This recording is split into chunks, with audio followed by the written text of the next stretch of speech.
Let's explore the authentic Buddhist approach to manifesting. This morning's lesson is drawn from a good-hearted question found on Reddit,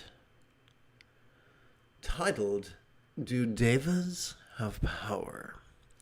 So, in Buddhist nomenclature, specifically the nomenclature of the sect that is contemporarily known as the Theravada sect, Devas refers to real or imagined individuals, literal or figurative individuals in one of the three God realms, the desire form or formless God realms. Let's continue. The individual wrote, "I've taken refuge in the triple gem and the triple gem alone, but can praying to gods actually give you good fortune?" Well, let's start right here. The triple gem, known in Sanskrit as Triratna, is a delightful metaphor. It's a metaphor in two levels. The first level is simply Buddha, Dharma, and Sangha, or if you prefer Pali, Buddham, Sangam, Dhammam.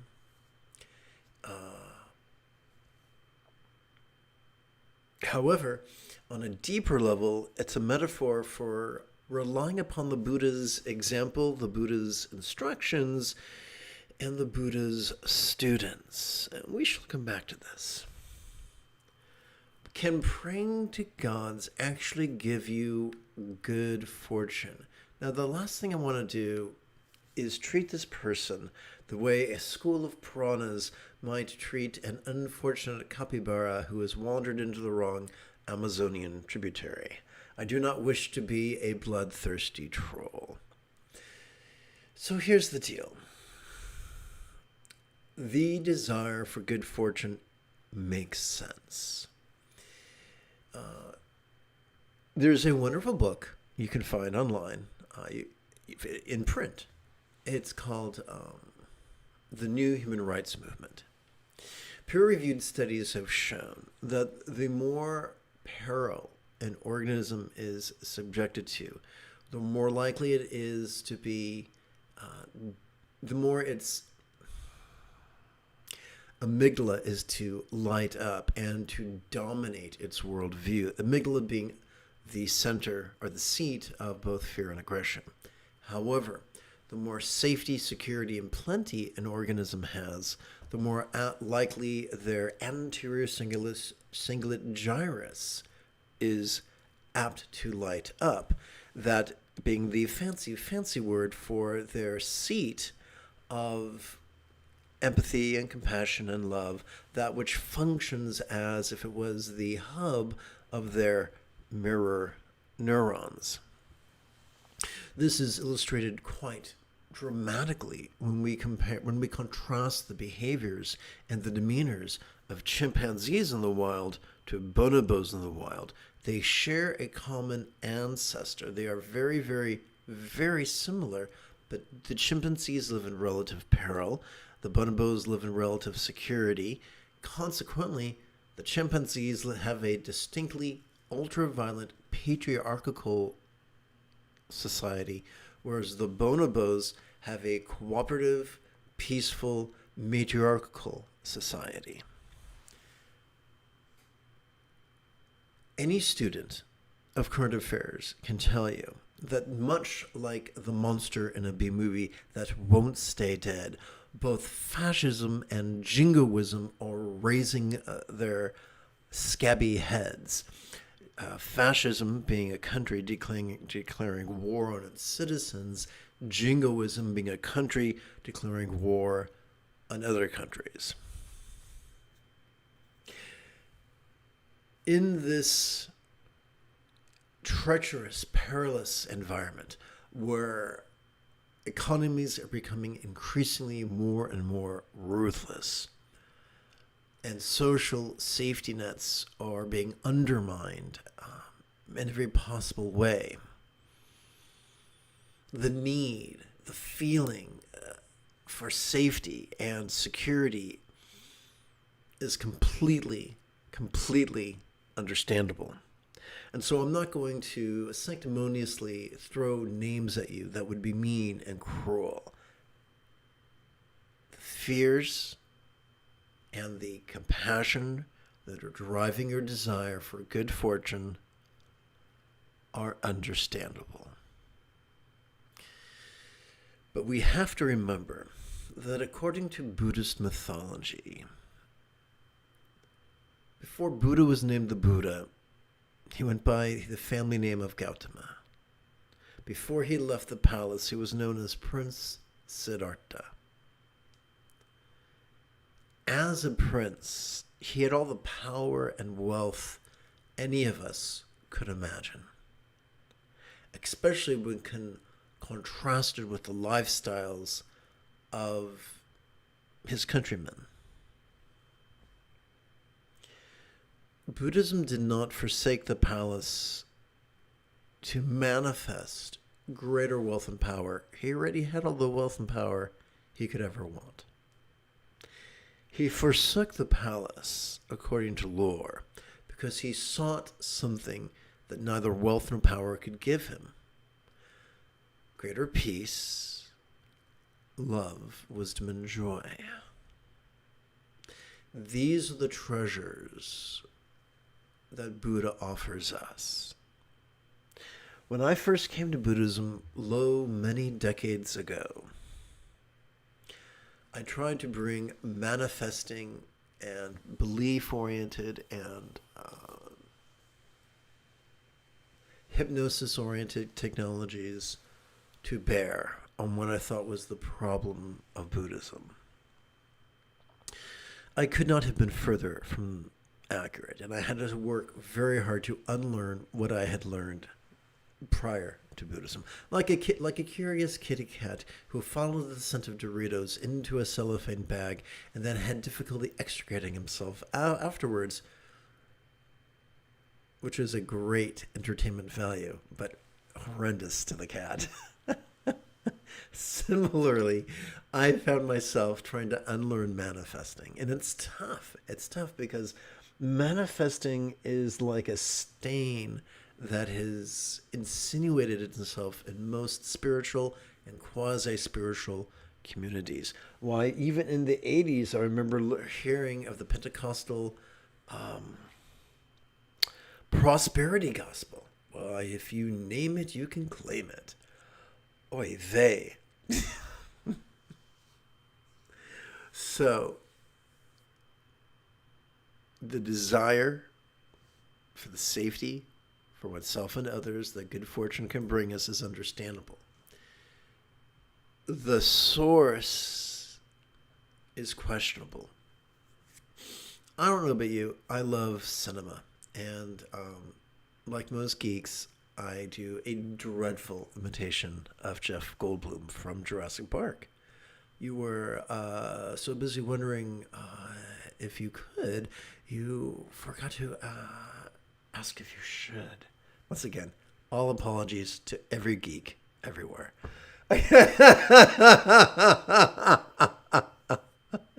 So, can we twist and bend and origami the trappings of Buddhism and use it like some great keyboard and play upon it all of these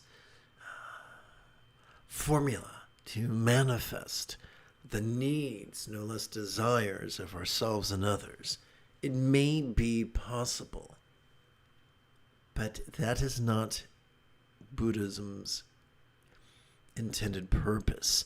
And the further we remove the trappings or tools or techniques of Buddhism from its founders, real or imagined, intended purpose, the less powerful they become and the less beneficial they become.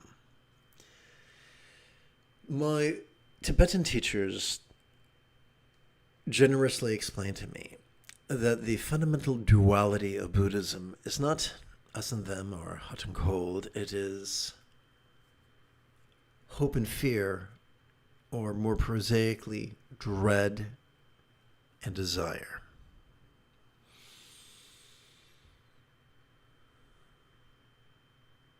In every sect of Buddhism, there are people who've spent their lives learning ways or inventing ways to manifest either protection or providence. Protection from that which they dread, the providence of that which they desire. And some people rely on Dharmapala or Dharma protectors. Some people rely on devas or gods. The question is not whether or not those entities exist. The question is not whether doing so can net one a modicum of protection or providence. The question is, what is the price of such an endeavor? In junior high, I don't know about you, but I was forced to read aloud The Monkey's Paw, which was a dreadful cautionary tale, fictitious cautionary tale about the horrible price of wish fulfillment, in which an innocent sounding wish came at a terrible price that elicited another wish that came at an even worse price, followed by a final tragic wish that left them worse off than it found them. Now, of course, my fellow fiction geeks have a love affair with the perils of the poorly worded wish. Possibly because so many of us were the sons of attorneys. The sons and daughters of attorneys, excuse me. But there's a greater lesson there. Let us review the Four Noble Truths. Number one, there are stressors. Ask a biologist, they will tell you. Some stressors are circumstantial, some are physical, some are interpersonal, and some are mental. These stressors are not fictitious, they are real, and we evolve the ability to perceive them to keep us alive. The second noble truth is that there are things that we do that exacerbate our stress. We are wired to recognize perils. We are wired to recognize that which is beneficial. These are our survival drives. Ignoring our survival drives will undermine our ability to survive. But if that is all we focus on, our life is going to be without peace and without fulfillment. The liberation the Buddha offers us is not liberation from the presence of stress, but it's liberation from the tyranny of survival mechanisms run amok. It's not Buddha doesn't liberate us from the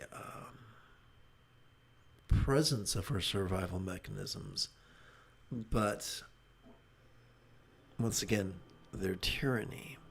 The method the Buddha recommends for us to manifest that liberation is the Eightfold Path, which is driven by the final two folds of the path, mindfulness and meditation.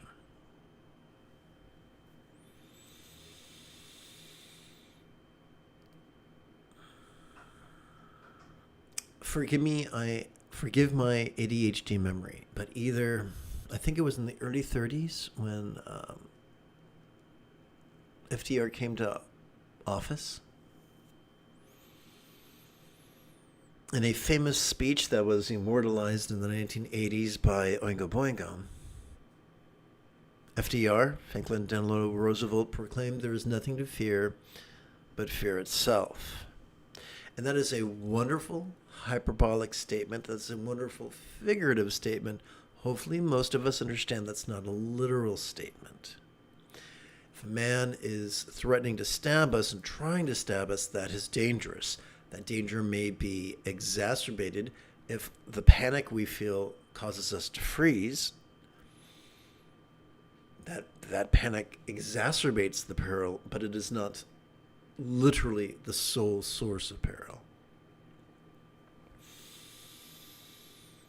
In a highly metaphoric discourse, the founder of Dzogchen, Prahevajra, explained,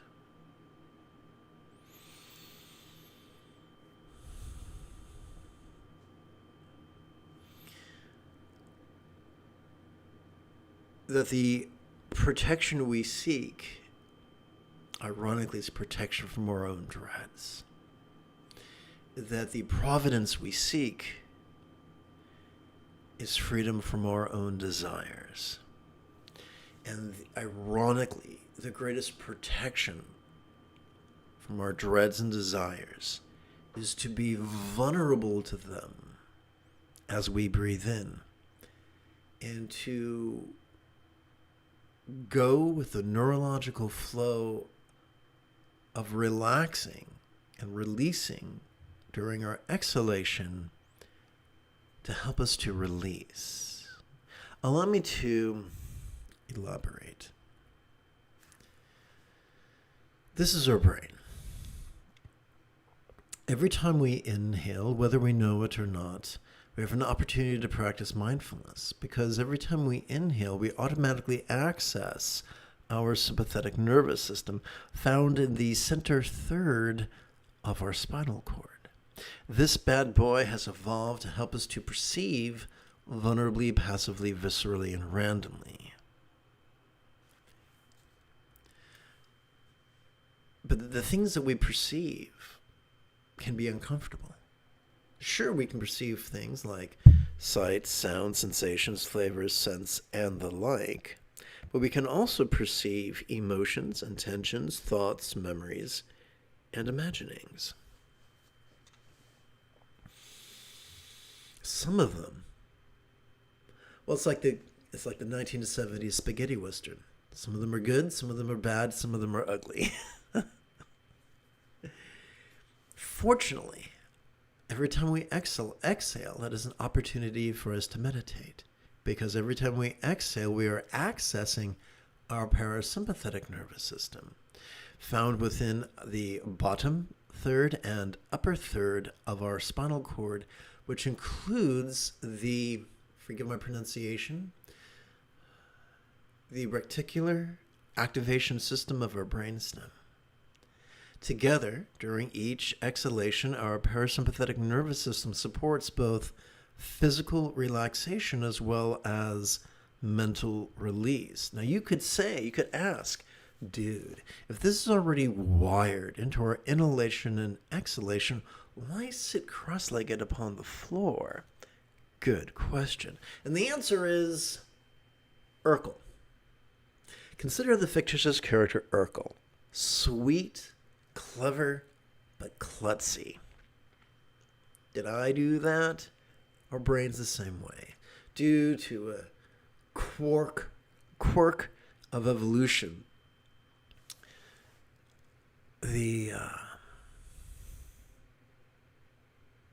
I forgot the proper term. The puzzle pieces of our brain don't always work and play well together. But there's a solution. It's totally simple. Every time we ask our brain to silently and mentally recite the demonstrative pronoun this during our inhalation, miraculously the brain at last begins to cooperate with the perceptive qualities of our sympathetic nervous system, allowing us to practice mindfulness. And when we ask our brain, our brain silently and mentally recites the one-syllable verb ease during our exhalation, it begins to really effectively cooperate with our parasympathetic nervous system, making the release of meditation possible. And so as we sit in meditation for as little as 5 minutes every 12 hours or so, silently and mentally reciting this and ease and harmony with our inhalation and exhalation, we can feel ourselves perceiving and releasing and making steps upon the path of mastering the Eightfold Path of Buddhism.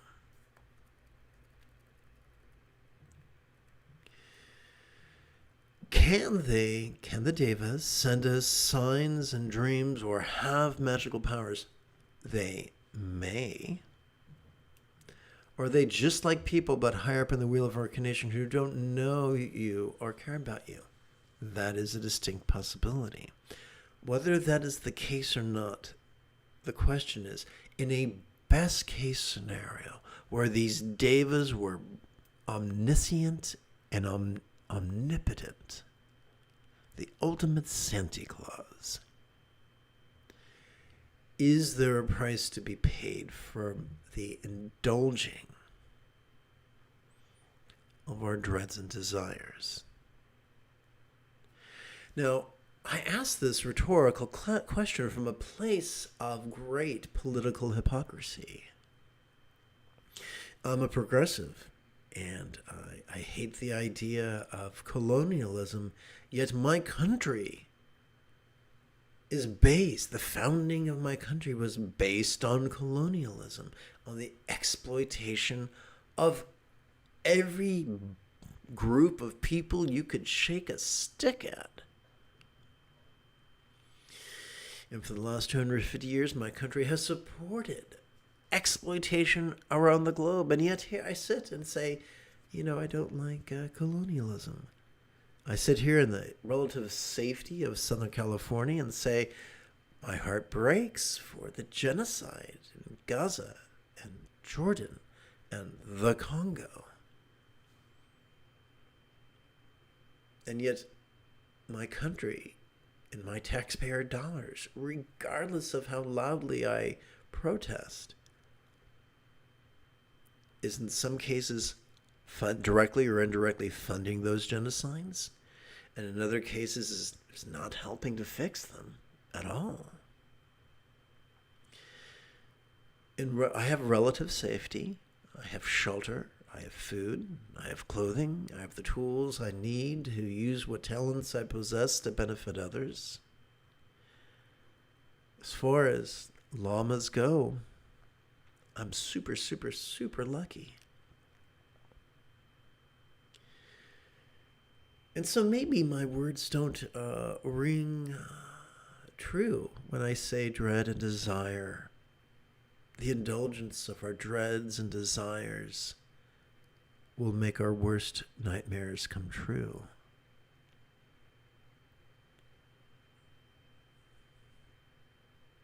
But I do know that even though I've been studying and practicing Buddhism full time, I've allowed my life to blow up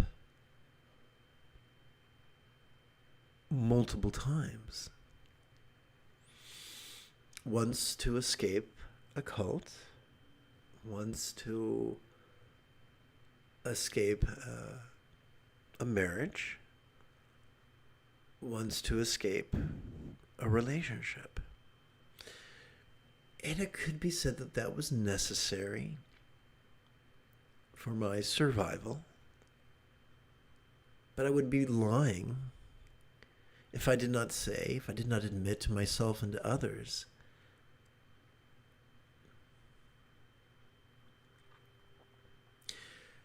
that there was dread and desire at play.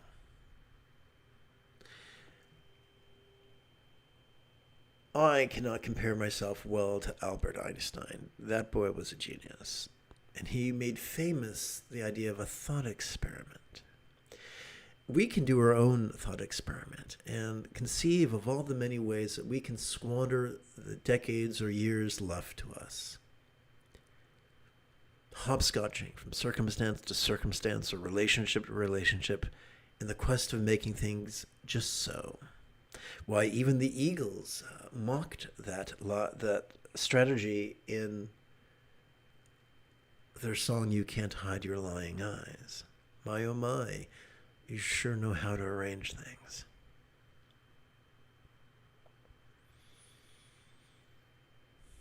So how are we to navigate life with all its twists and turns and perils? I think the answer is inferred in a bit of tantric artwork.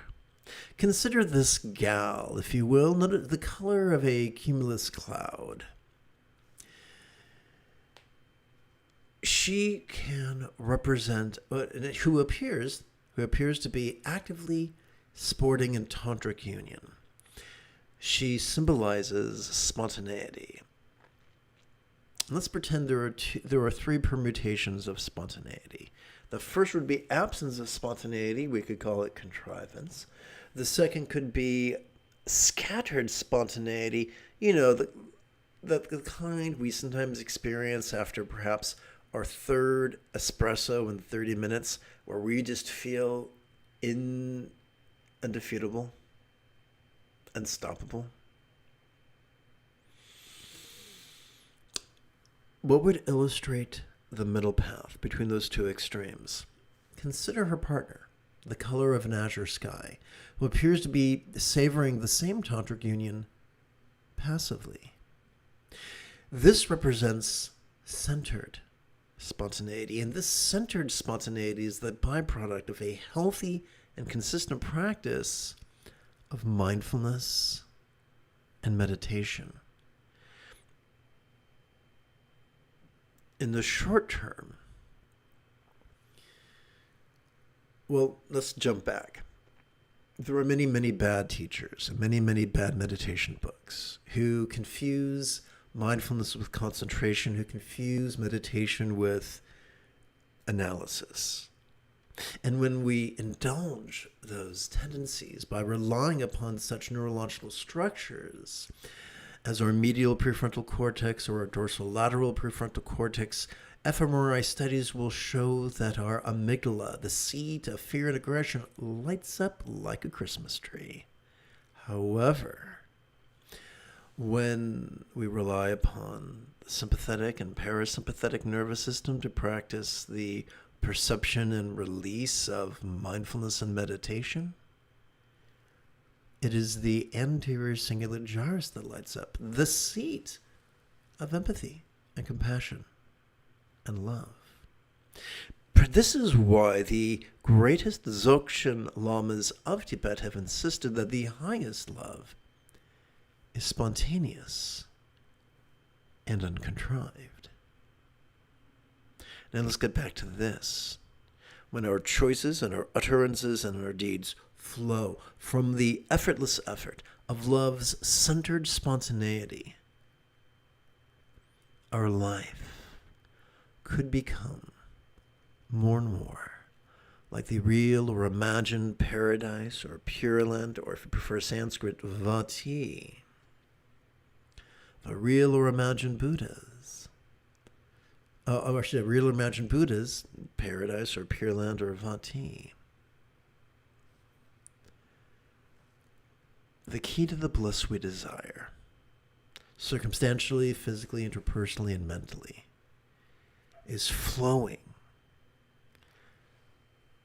in the effortless effort of love's centered spontaneity, fueled by mindfulness and meditation. That is the ultimate path of manifesting.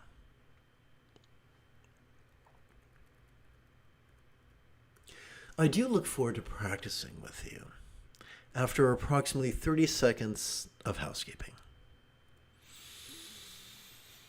This is Lama Jigme Gyatso of the Buddha Joy Meditation School. For more than 30 years, I spent about 8 hours a day, almost every day, studying, practicing, mastering, and reverse engineering the teachings and techniques of each sect of Buddhism and Taoism and Hinduism and Judaism and Christianity, so that you would not have to. Welcome, my friends, to Meditate Like a Jedi, which is made possible due to the generosity of viewers just like you.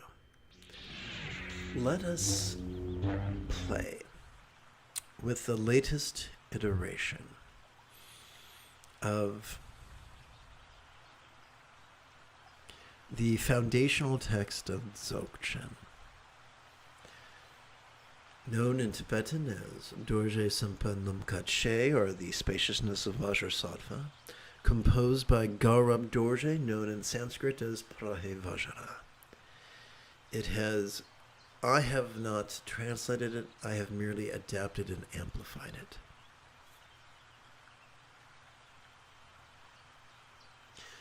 Please chant with me.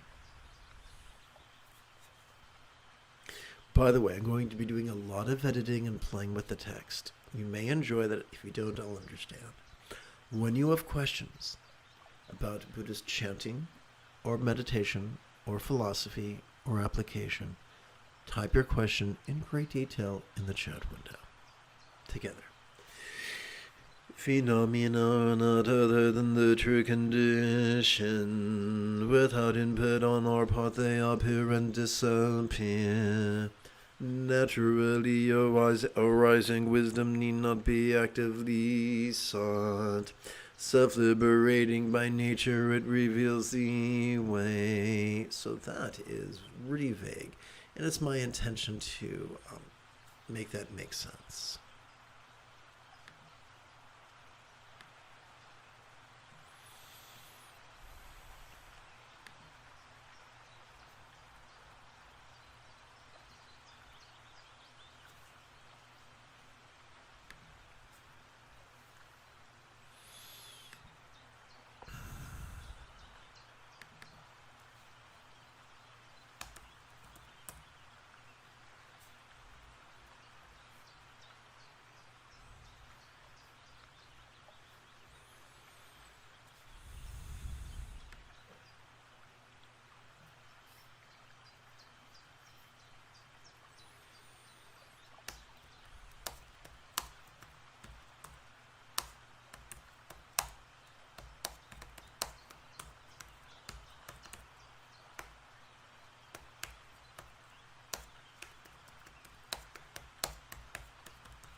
Please chant with me. Phenomena are not other than the true condition. Without input on all part they appear and disappear. Naturally arising wisdom need not be actively sought. Self-liberating by nature, it reveals the way. As we relax into our exhalation, whatever we notice during our previous inhalation could momentarily begin to feel less permanent, defining or solid.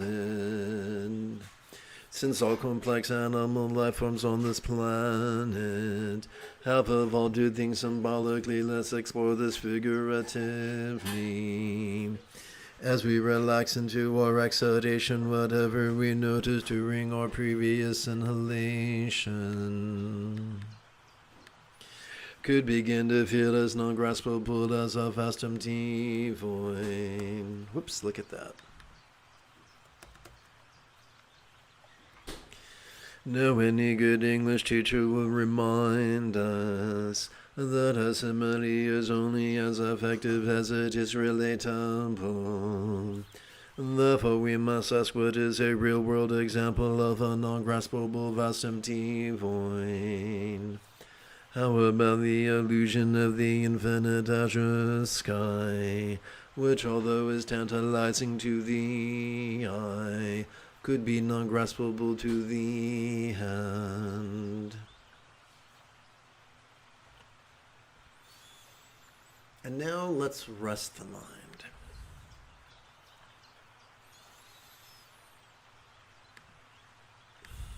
As we inhale, we could silently and mentally recite the demonstrative pronoun this. As we kick back and watch the antics of mind as it perceives, emotes, intends, reasons, recalls, and imagines. As we exhale, we could silently and mentally recite the one-syllable verb ease.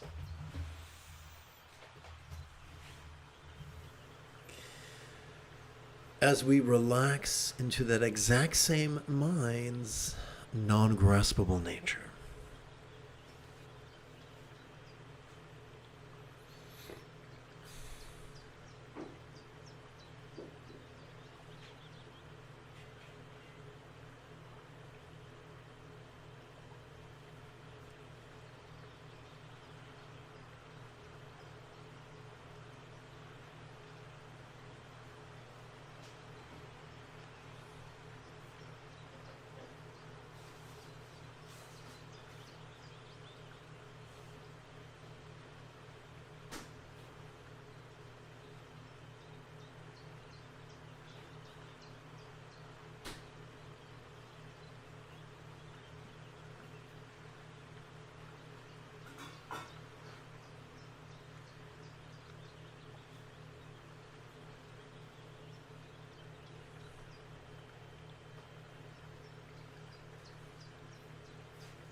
Phenomena not other than the true condition, without input on all part they appear and disappear.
Phenomena not other than the true condition.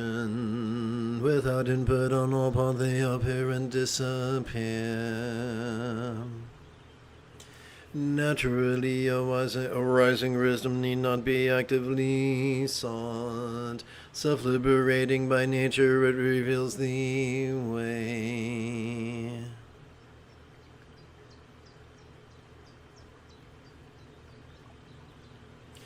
Each of us was raised to be rather controlling with aphorisms such as, if it is to be, it is up to me. But it is the indulging of these controlling tendencies that take us out of spiritual matriarchy's autonomic nervous system and its empathetic anterior cingulate gyrus, and shove us into patriarchy's over-reliance upon our prefrontal cortex and its aggressive and anxious amygdala. For as we sit in mindfulness vulnerably and passively, we cannot help but viscerally and randomly notice change, sometimes subtle and other times jarring. The change in that which we see here, feel, taste, smell, and the like is an inevitability. As are the changes in that which we emote, intend, reason, recall, and imagine. The visceral realization of the right view of impermanence, the first fold of the Buddha's eightfold path, need not be forced, but is the effortless byproduct of passively perceiving and releasing in harmony with our inhalations and exhalations. And now, let us rest in perception and release.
Phenomena not other than the true condition. Without input on or upon they appear and disappear. Naturally arising wisdom not be actively sought. Self-liberating by nature, it reveals the way.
Neither the medial prefrontal cortex's active concentration nor the dorsolateral prefrontal cortex's active analysis pave the path to the empathy of the anterior cingulate gyrus nor the peace of the parasympathetic nervous system,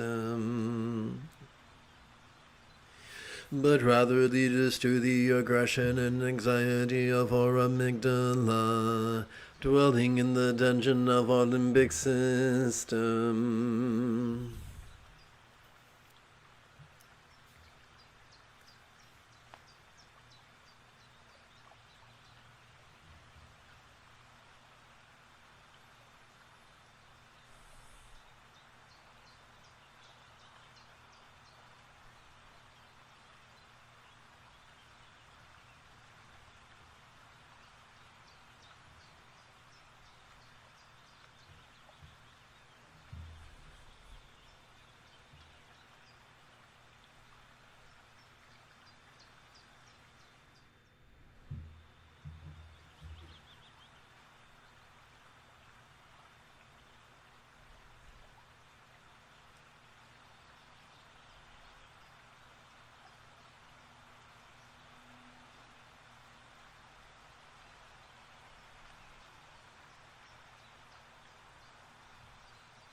Phenomena not other than the true condition.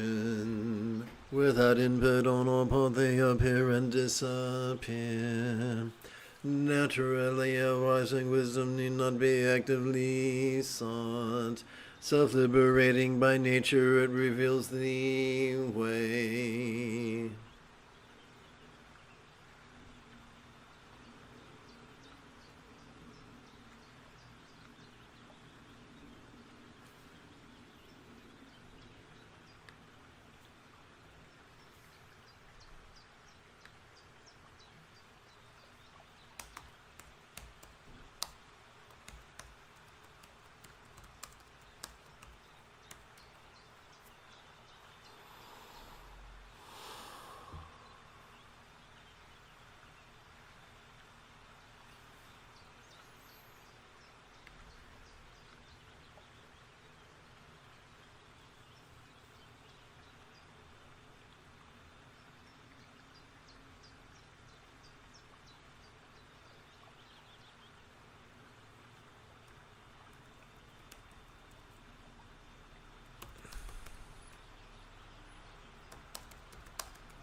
Phenomena not other than the true condition.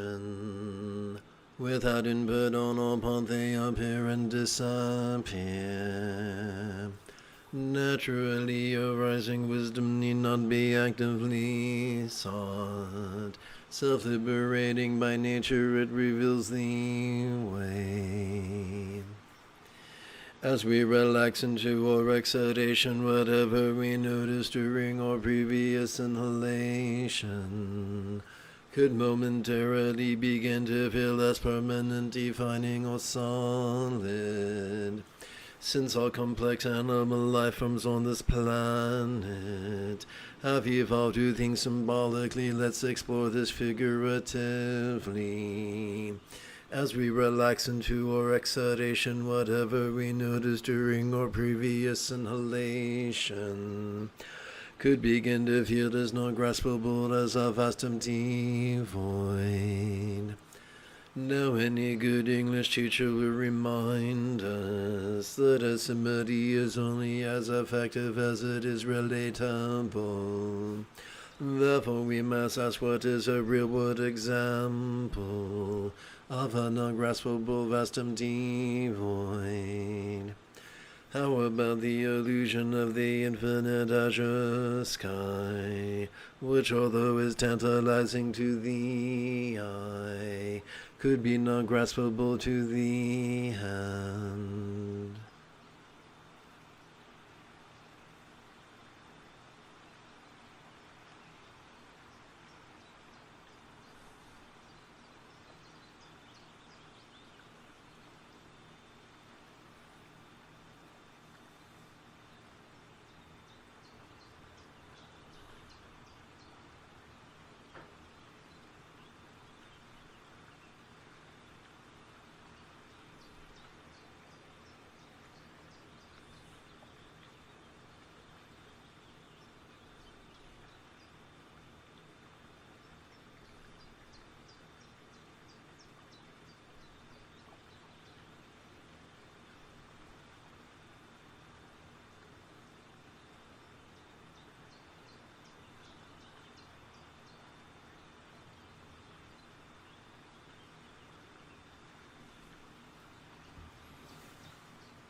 In our compassion may we long to free all beings from the toxic tyranny of ever hating, craving, and cleaning, metaphorically known as the three mental poisons. In our pragmatism may our liberation of all others be fueled by her reliance on the Buddha's example, instructions, and students, described by the metaphor of the three wish-fulfilling jewels. Having sat for the better part of 75 minutes, you might find it refreshing to join me for a dozen or so repetitions of Tibetan-style Buddha bowing.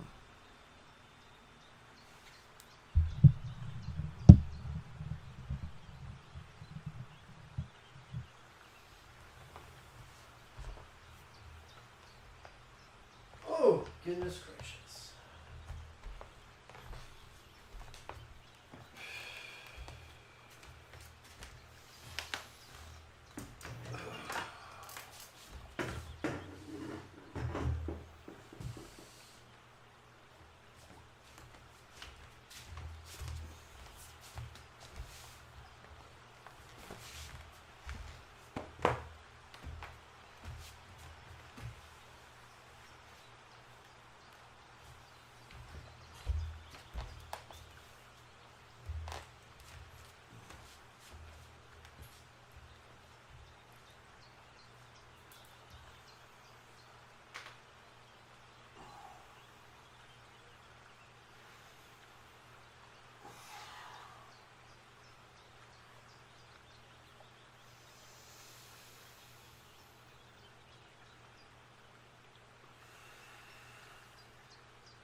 May we free all through the three jewels.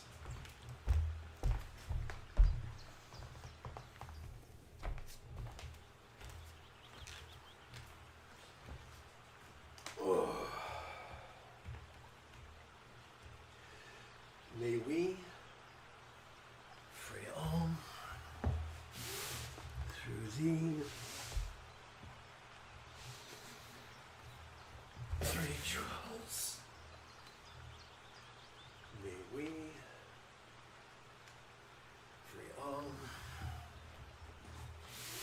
through the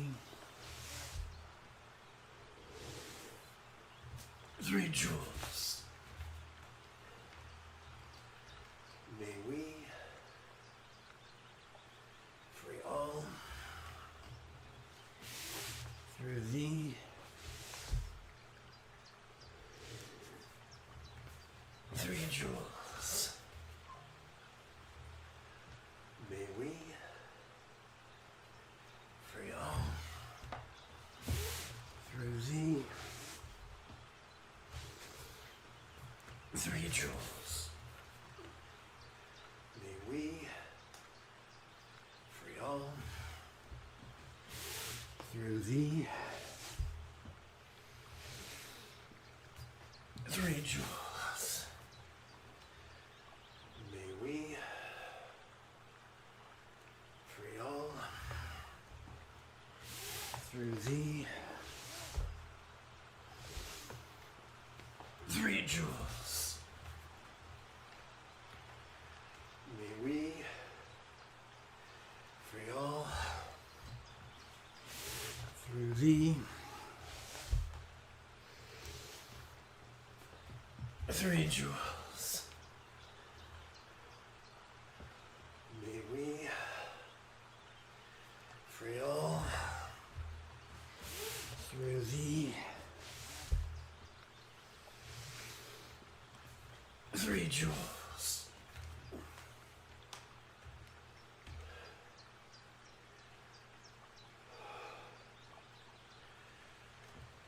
May we free all through the three jewels.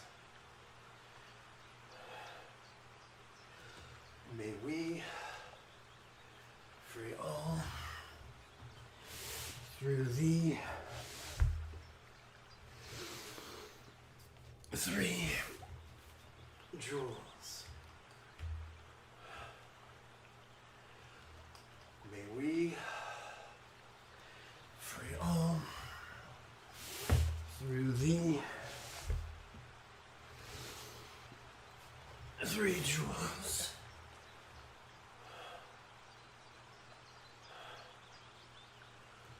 May we free all through the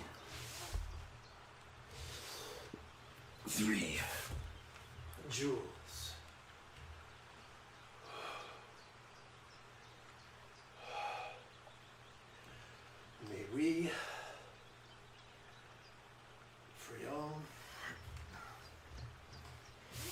through the three jewels. May we free all through the three jewels.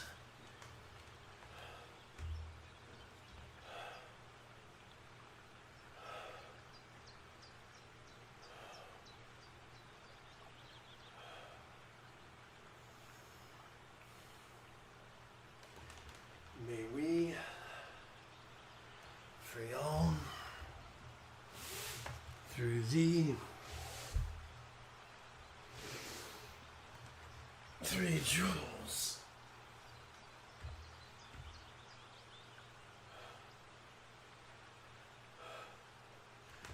May we free all through the three jewels. May we free all through the three jewels. May we free all through the three jewels.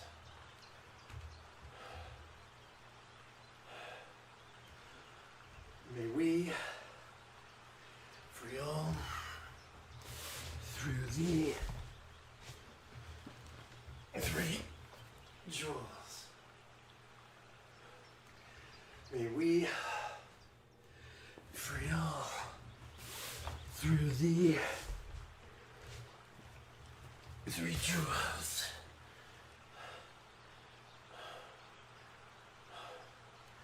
May we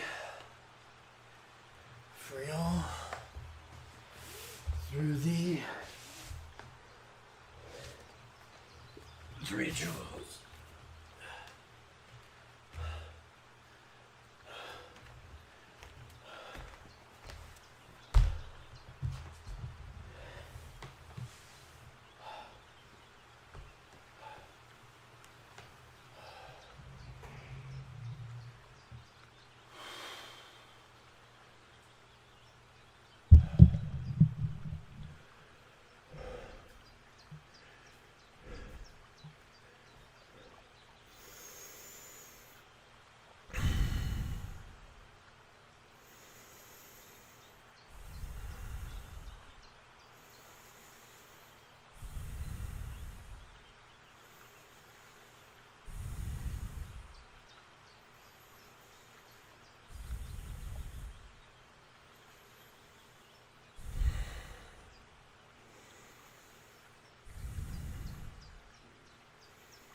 May all minds of all beings lucid yet void no be as enlightened as a Buddha's mind symbolized by a one suitable vision.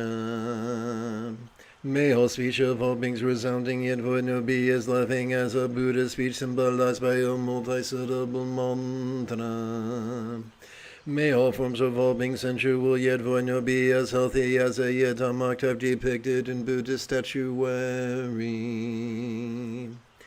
May all lots of all beings appearing yet void no be as fortunate as a pure land of law represented in Buddhist paintings.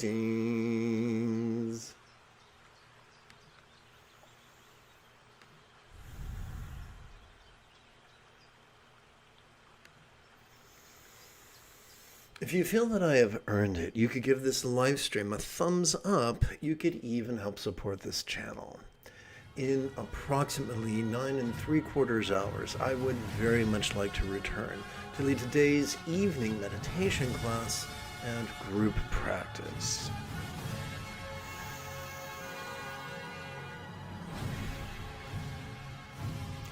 And if you are as geeky as me, may the Force be with you always.